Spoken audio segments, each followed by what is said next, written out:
जैसा कि आप सभी जानते हैं, भोजपुरी के सारे सुपरस्टार आजकल अपनी शूटिंग में काफी ज्यादा व्यस्त हैं और ऐसे में दिनेश लाल यादव निरहुआ भी अपनी आने वाली फिल्म सबका बाप अंगूठा छाप का शूटिंग जोर शोर से कर रहे हैं। लेकिन वहीं आपको बता दें, दिनेश लाल यादव निरहुआ अपनी फिल्म की पूरी टीम के साथ कोरोना टेस्ट करवाए हैं, लेकिन ऐसे में दावा किया जा रहा है कि निरहुआ का कोरोना टेस्ट पॉजिटिव आया है। तो इसकी पूरी सच्चाई बताई उससे पहले वीडियो को लाइक कर ले, चैनल को सब्सक्राइब कर ले, वीडियो देखने के बाद इसे शेयर जरूर करें। और हाँ, अगर आप सभी हमारे चैनल को सब्सक्राइब नहीं किए हैं तो जल्दी से सब्सक्राइब कर ले। तो चलिए वीडियो में आगे बढ़ते हैं, आपसे एक बताते हैं इसकी पूरी सच्चाई।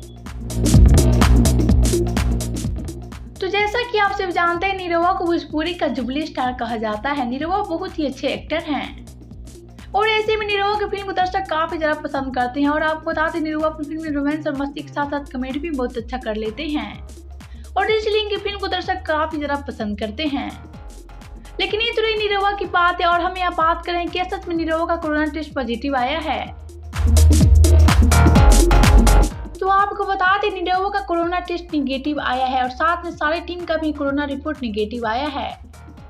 तो आप सबका क्या कहना है निरहुआ के बारे में बताएं हमें नीचे कमेंट बॉक्स में। वीडियो अच्छा लगे तो वीडियो को लाइक करें, शेयर करें एंड चैनल को सब्सक्राइब करना ना भूलें।